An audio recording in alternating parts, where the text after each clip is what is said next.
And we're back with the Fantasy Football Pater podcast. I know, Tyler, you wanted to get in some final thoughts for this week as people go ahead and make some roster changes, look at the waiver wire, possibly think about some trades. So share us some final thoughts as far as what you're looking forward to making, or what things that you're trying to suggest to fantasy football players out there as far as some changes or things they need to look at this week before NFL Week 3 starts.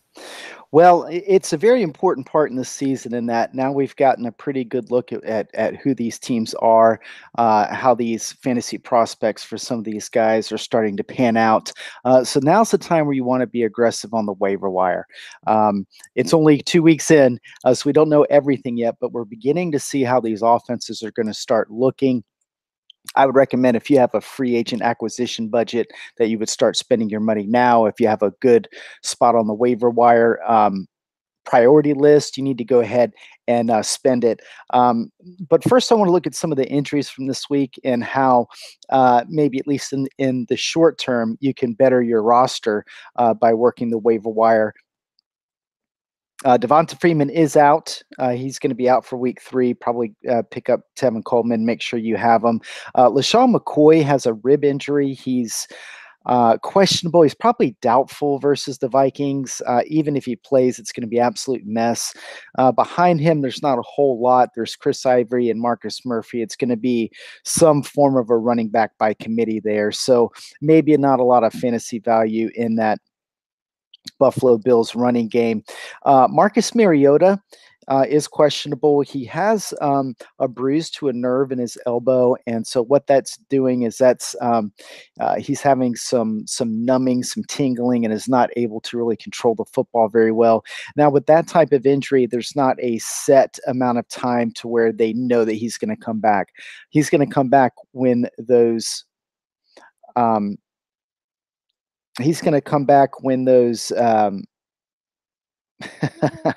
my mind's going blank. He's going to come back when those symptoms subside, but we won't see him before that. That really detriments the entire Tennessee offense, so you might want to be wary about playing your Titans. Alshon Jeffrey is still questionable. He was limited in practice last week. He's going to be limited in practice this week. We'll know better on Friday if he's going to play, but we do know that Carson Wentz is going to play. So if you've been holding on to Carson Wentz, now's the time to go ahead and feel good about playing him in week 3. Joe Mixon is going to be out for 2 to 4 weeks. He had a procedure on his knee where they're going to clean it out a little bit. That's going to open up the door for Giovanni Bernard. I would feel pretty confident in playing Giovanni Bernard this week. If he is available on your waiver wire, go ahead and get him. You're going to get at least a couple weeks of production out of him, probably solid running back 2 numbers out of Giovanni Bernard. He knows that offense. They trust him. They know what to expect. He's not as talented of a runner as Mixon is, but he understands that offense and he knows how to play. Dalvin Cook has a hamstring injury.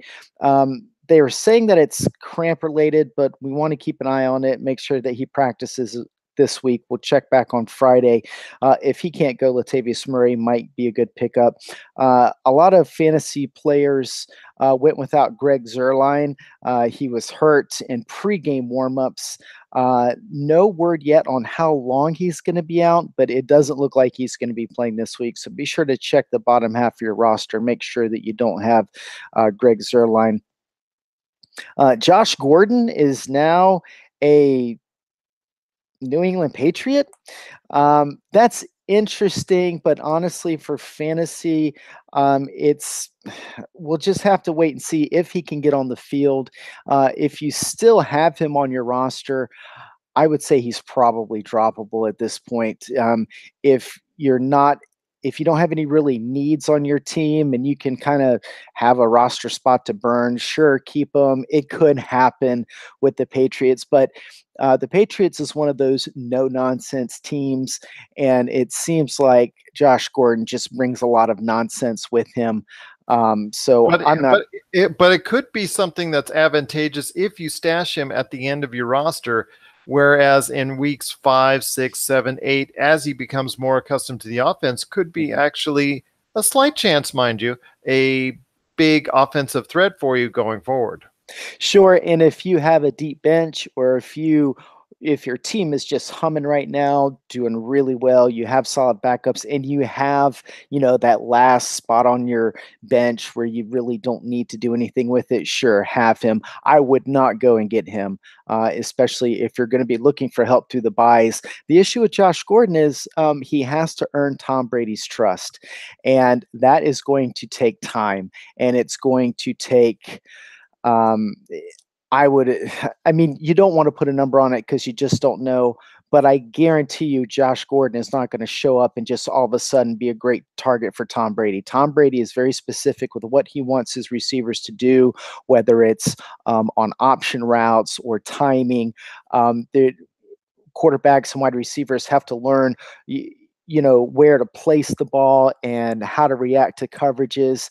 And even though Josh Gordon, I guess technically is a veteran, he hasn't it's not like he's been playing football for the last 5 years.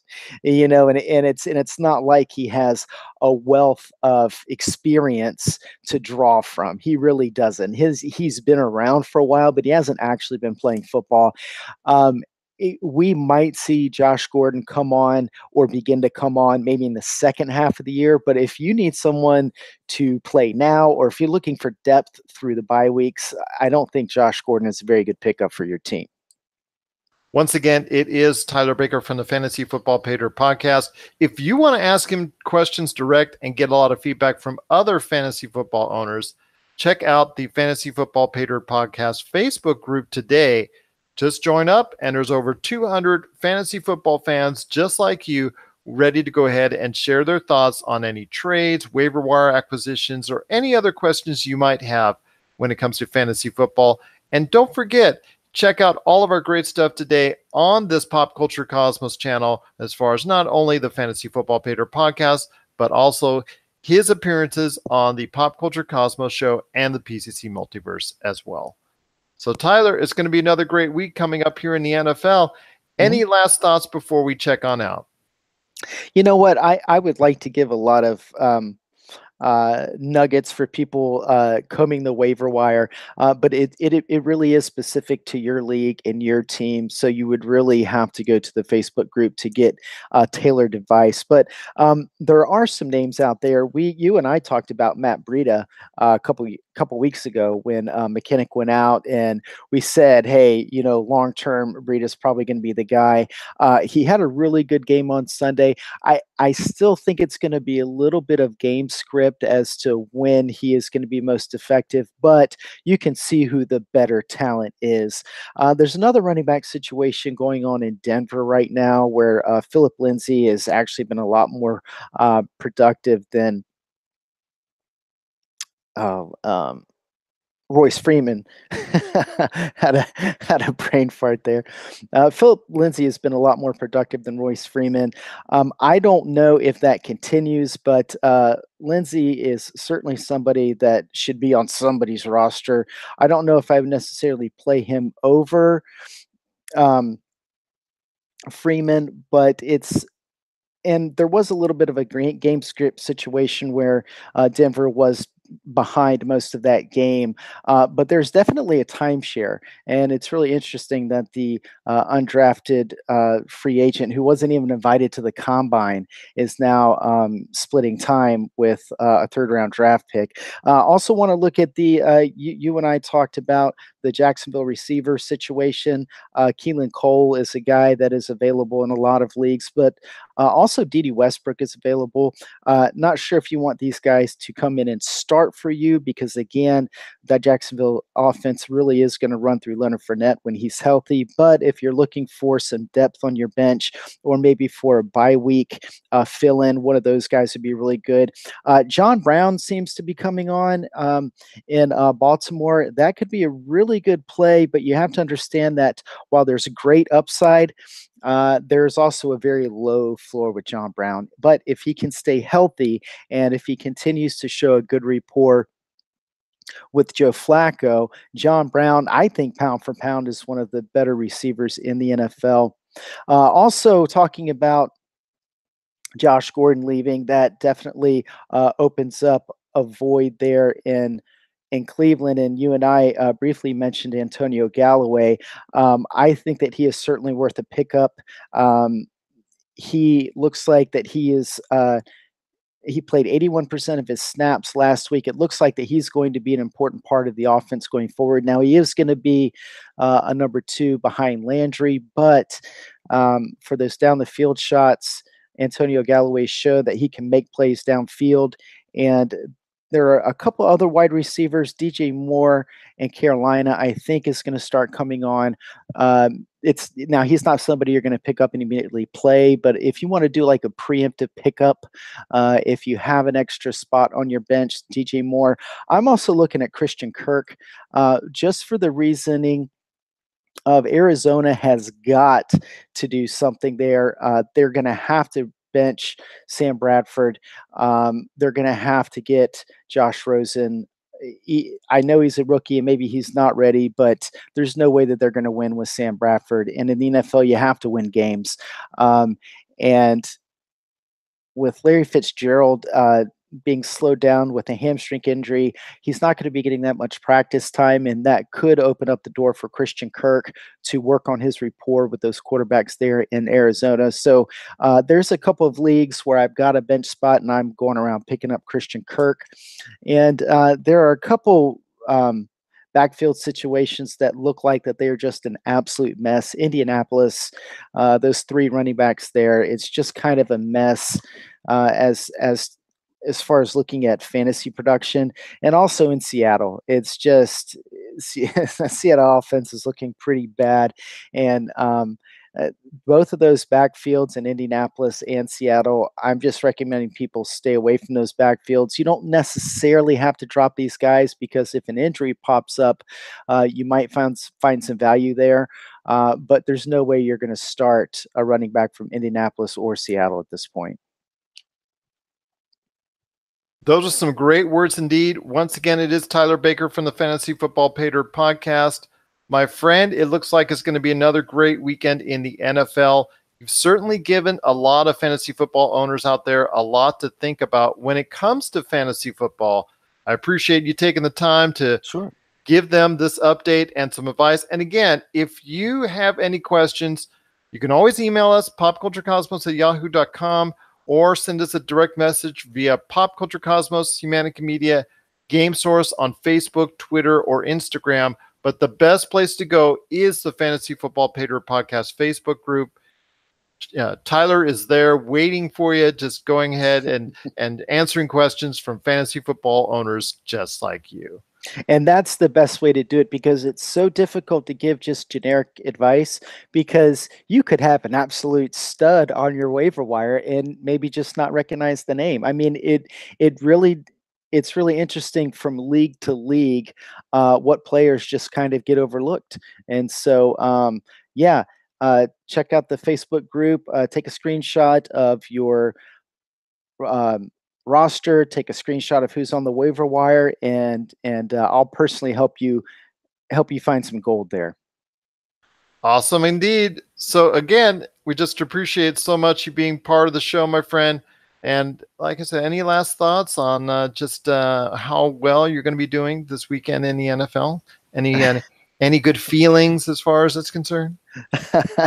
Well, as far as fantasy, you know what? It's a long season. Each week, you just have to do your best to make the best decisions that you can. And I was thinking about it today. I don't recall, for as long as I've been playing fantasy, I don't recall ever being in a league where I went undefeated. It's just so rare. So you're going to lose games, and even if right now you're 0-2 in your fantasy league, there's absolutely still hope. You can still turn it around because it's really interesting in fantasies. The teams that start out hot are not necessarily the teams that finish well, and it is all about how you manage your team, and that's what we're trying to do here at the Pop Culture Cosmos and at the Fantasy Football Pater podcast. We're just trying to help people be better fantasy players and help people manage their teams so that because it's so much more fun to win at fantasy. Yes, it is, but please just don't retire at halftime. That's all I ask. I know. Vontae Davis. I mean, and I just don't understand how you can go through the grueling aspect of training camp and getting yourself into shape and then just get halfway through the second game and say, you know what, I'm just not going to do this anymore. That's tough. That's really tough. Well, with Nathan Peterman and Josh Allen throwing more to the other team sometimes than they are their own Yeah. team, and Yeah. seeing the lack of success in Buffalo, sometimes it's just not really that hard to figure out. And that and getting back to LaShawn McCoy with his rib injury, he had a pretty significant rib injury. I think it was 2 years ago, and he went out there and he gutted it out and he played. I don't know if they're going to let him do that against the Vikings because, for as crappy as that offense is, at least they still have LaShawn McCoy. At least they still have a bona fide playmaker. And if he's hobbled going up against the Vikings defense, that's so even though he's questionable and even though we've seen him play through this type of injury before, I am very weary about playing LaShawn McCoy this weekend with rib injury against the Vikings. I can see that as well. My friend, it's always great talking to you. Always great getting those updates on fantasy football. And of course, it's always just awesome to have you a part. Well, it's always awesome to have you a part of the pop culture cosmos right here at the Fantasy Football Pater Podcast.